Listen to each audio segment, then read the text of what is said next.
Hello friends, आज अपन बात करने वाले हैं मैथ्स के कुछ इंपॉर्टेंट फार्मूलाज की। तो चलिए शुरू करते हैं। सबसे पहले बात करते हैं आयत की। तो देखिए, आयत का परिमाप होता है 2 गुणा लंबाई प्लस चौड़ाई। आयत का क्षेत्रफल लंबाई गुणा चौड़ाई, और जो आयत का विकीर्ण होता है उसकी लंबाई होती है रूट लंबाई का स्क्वायर प्लस चौड़ाई का स्क्वायर। अब बात करते हैं वर्ग की। तो वर्ग का परिमाप होता है 4 गुणा भुजा। वर्ग का क्षेत्रफल होता है भुजा का स्क्वायर, और वर्ग का विकीर्ण होता है √2 गुणा भुजा। अब त्रिभुज की बात करते हैं। तो त्रिभुज का क्षेत्रफल होता है 1/2 गुणा आधार गुणा ऊंचाई। त्रिभुज की तीनों भुजाओं की लंबाई दे रखी हो तो क्षेत्रफल के लिए √S into S minus A into S minus B into S minus C, जहाँ पे S की वैल्यू हम a plus B plus C बटे 2 से निकालते हैं। अगर त्रिभुज समबाहु हो तो उसका क्षेत्रफल √3/4 गुणा भुजा स्क्वायर। समद्विबाहु त्रिभुज हो तो उसका क्षेत्रफल b/4 into √4a² minus B square, जहाँ पर a समान भुजा की लंबाई है और b असमान भुजा की लंबाई है। अब समांतर चतुर्भुज। समांतर चतुर्भुज का क्षेत्रफल होता है आधार गुणा ऊंचाई। समचतुर्भुज। समचतुर्भुज का परिमाप होता है 4 गुणा भुजा, और इसका क्षेत्रफल होता है 1/2 गुणा विकीर्णों का गुणनफल। अब बात करते हैं समलंब चतुर्भुज की। तो देखिए, समलंब चतुर्भुज का क्षेत्रफल होता है 1/2 गुणा समांतर भुजाओं का योग गुणा ऊंचाई। अगला हमारा है चक्रीय चतुर्भुज। तो चक्रीय चतुर्भुज का क्षेत्रफल होता है √S minus A into S minus B into S minus C into S minus D, और यहाँ पर S की वैल्यू निकालते हैं a plus B plus C plus D upon 2 से। अब बात करते हैं वृत्त की। वृत्त की परिधि होती है 2πr, जहाँ पर r वृत्त की त्रिज्या होती है। वृत्त का क्षेत्रफल होता है πr², और वृत्त का व्यास होता है 2 गुणा त्रिज्या, या अपन इसको बोल सकते हैं 2r। अर्धवृत्त।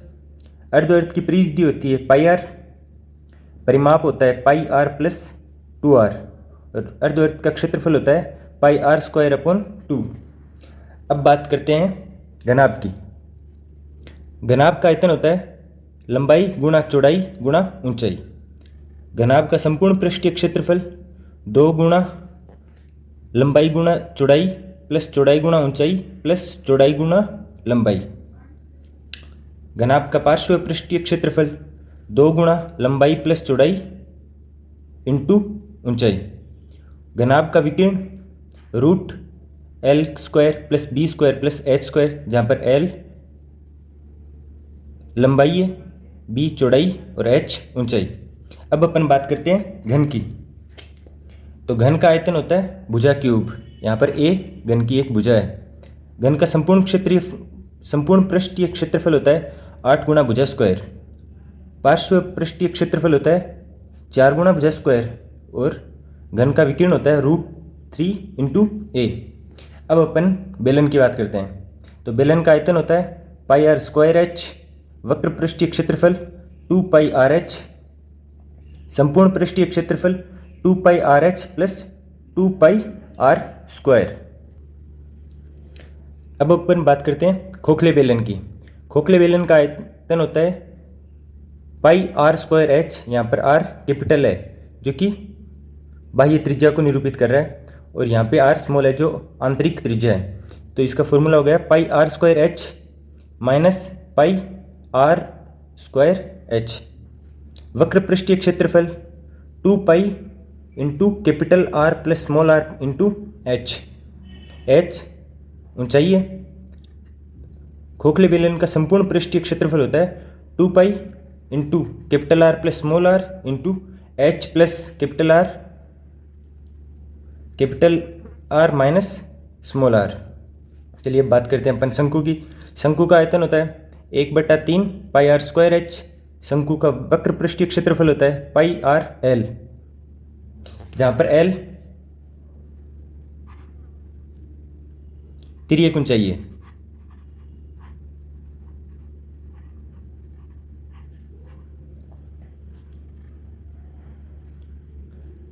शंकु का संपूर्ण पृष्ठीय क्षेत्रफल बराबर होता है pi R L plus pi R square, और शंकु की तिर्यक ऊंचाई स्मॉल एल होती है H square plus R square बराबर एल स्क्वायर।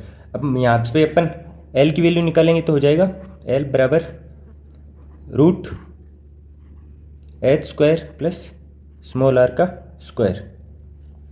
अब अपन बात करते हैं गोले की।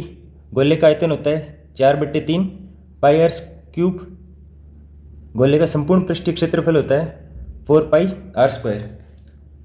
अर्धगोला, अर्धगोले का आयतन होता है 2/3 पाई आर क्यूब।